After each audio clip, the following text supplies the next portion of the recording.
The United Nations population data estimates that the number of older persons worldwide will double to 1.5 billion persons over the next 50 years. According to the World Health Organization, the year 2020 to 2030 is the decade of healthy aging, and it is an opportunity to bring together governments, civil society, as well as other sectors to improve the lives of older people. This year has seen the emergence of COVID-19, and this year's commemoration of International Day of Older Persons is themed pandemics. Do they change the way we address age and aging?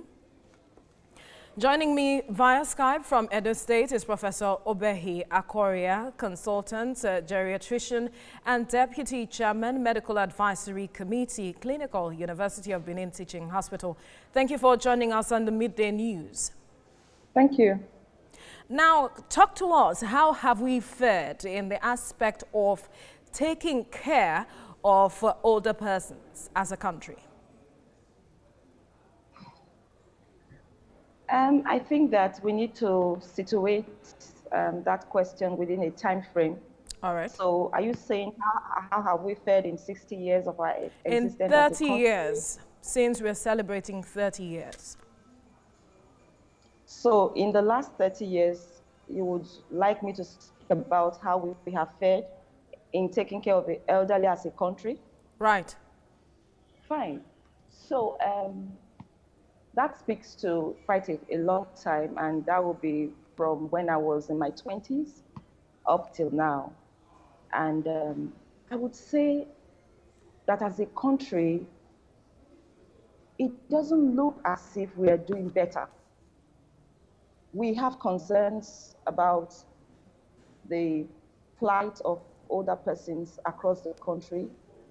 We are concerned that whereas 3 decades ago, older persons seemed to have more say in the traditional society, a lot is changing as a result of urbanization. A lot is changing as a result of migration and emigration. A lot is changing as a result of the changes in the ICT space. Your question is a very broad question, but I think maybe you So are you saying there are concerns with the new change that you are seeing in terms of urbanization and migration? Is this raising some concerns for you with regards to how we care for the older people? It's raising quite a lot of concerns because, as you are aware, the majority of our population live in the rural areas. And urbanization means that a lot of younger people are moving out of migrating into the urban areas. It would have been great if our rural areas were getting urbanized. But what we have is a situation where the social support system that older persons could have previously relied on is wearing thin. And even in the urban areas where people are migrating into, the older people are not having a better deal either. The younger people are trying to make a life for themselves, and we have situations where people who have spent the better part of their lives raising their children and who in their older life ought to sit back and enjoy the fruit of their labor in quotes, still have to fend for themselves and for grandchildren because of younger adult children who are not even able to stand on their own, not to talk about take care of another person who happens to be an older person. So now that we have this kind of situation, how do we address it? Where do we begin? Well, we will need multi-sectoral collaboration. We will need intergenerational synergy. We will need to ask ourselves some questions and answer those questions. I'm going to be speaking from the perspective of older persons. How much do they mean to us? Do their lives matter to us? Should their lives matter to us? Is it possible for us to find a balance as individuals, as families, as societies, as a country, in trying to solve our many problems, to still find a way to integrate the needs of older persons and marshal solutions to what their own challenges are. And I would like to say at this point that it's not so much about meeting the needs of older persons, but giving them a platform to also continue to contribute. We get the sense that a lot of people feel that the way Nigeria is now, the older persons have had their turn, let them leave the stage and let's have our turn.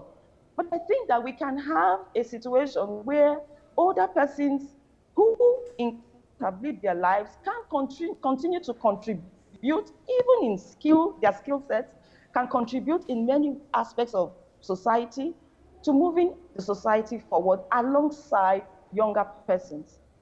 They don't need to be on the fringes. So we need to know that they are there.